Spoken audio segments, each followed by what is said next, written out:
On the day? You know, I think it was clear. I think it's been clear to us for the past few months that what put us here today was really the governor's actions. And today was really about giving an opportunity for people to voice their opposition to the environment that the governor has created that's very hostile for people in this building. You know, legislators continuing to have to look over their shoulder. And, you know, it was really clear going in today that people really wanted an opportunity to express that in a public manner on the House floor.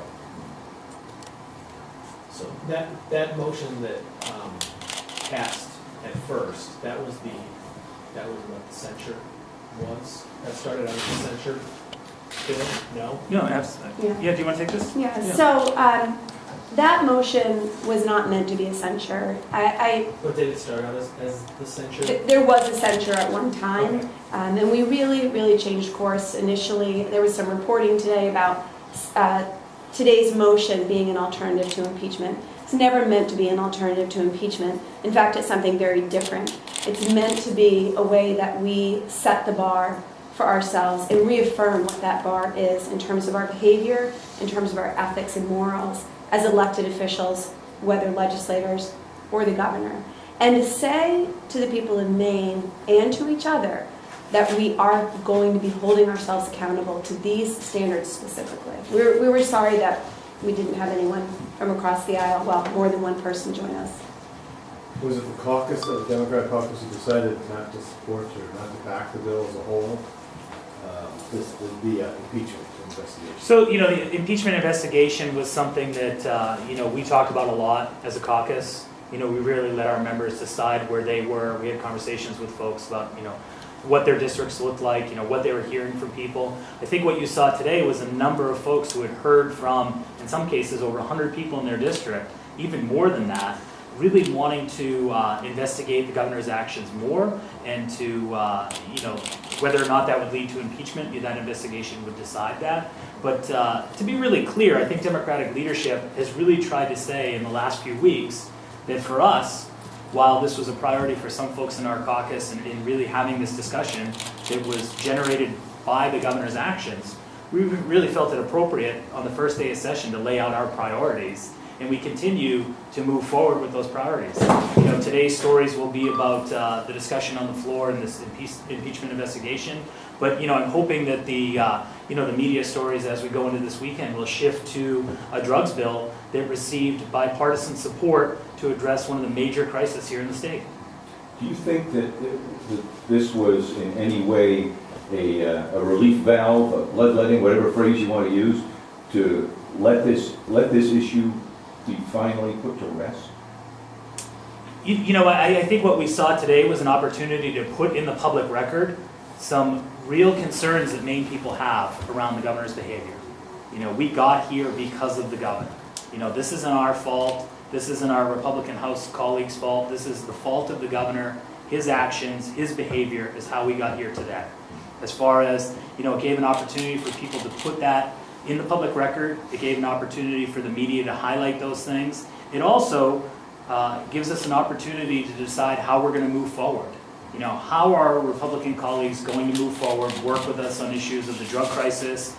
You saw our Republican colleagues join us the other day to, you know, against the objections of the governor, to move forward and extend the Lands for Maine Future Bond for 5 years. So, you know, I think that really what this year is going to be decided on, how we're going to chart the history, is really how we work together and how we prioritize the issues that Maine people want us to prioritize. Do you think that a significant number of your caucus voting to indefinitely postpone will help that? You had a lot of Democrats who were saying, no, we don't want to go forward with this investigation, enough's enough. So I do think it will help that, and I think that one of the main takeaways from today should be that Democrats knew, all of our caucus knew what our vote was going to be today. And the overriding message that the Democrats who voted to impeach and who brought impeachment forward wanted to get across was, this is behavior that we will not stand for as Mainers, as legislators. You know, I think what we voted on today, to me, was much more, it was a parliamentary procedure, it was an indefinite postponement of the bill. You know, for me, I'm someone who said I didn't support the impeachment process or support this investigation. So there was, you know, some votes there that I think folks, just based on the fundamental of giving an up or down vote. I think it was a strong vote today to sort of end the discussion around impeachment, but these behaviors haven't gone away. So people talked about censure, talked about other things. I think for us, we take it one step at a time with the governor. It's also an opportunity for the governor who needs to show Maine people how he's going to lead and how he is going to work with the legislature in the future. As floor leaders, are you concerned this is not over, that there will be a censure motion or a reprimand motion or fill-in-the-blank motion as the session progresses? So we have no plans for, and we see no indication that that's going to happen. But that being said, it's really up to the governor to behave in a way that is befitting for a chief executive of the state. I think moving forward too, I think it gets harder and harder for our Republicans on the other side of the aisle to back this governor.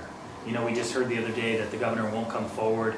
He won't address the legislature. He won't address the Maine people and provide a State of the State address, which is the opportunity for the governor of the state of Maine to actually step up, to show some leadership, to show some priorities, and have Maine people hear from the governor directly, unedited, unabridged. And now we're hearing that he's not going to provide that leadership and that opportunity to address, tens of thousands of Maine people who will watch that on TV. Democratic leaders have been saying for months that you want the governor held accountable for Goodwill Hinckley in particular, and maybe some other issues too. I think we've mentioned some others. Have you done that? Have we held the governor accountable? Yeah. That's a great question. I think that, was today's vote holding the governor accountable? No. Do we want to continue to move forward with pieces of legislation that will hold the governor accountable? Absolutely. I have a bill in legislative council that addresses some of the actions of governors going forward.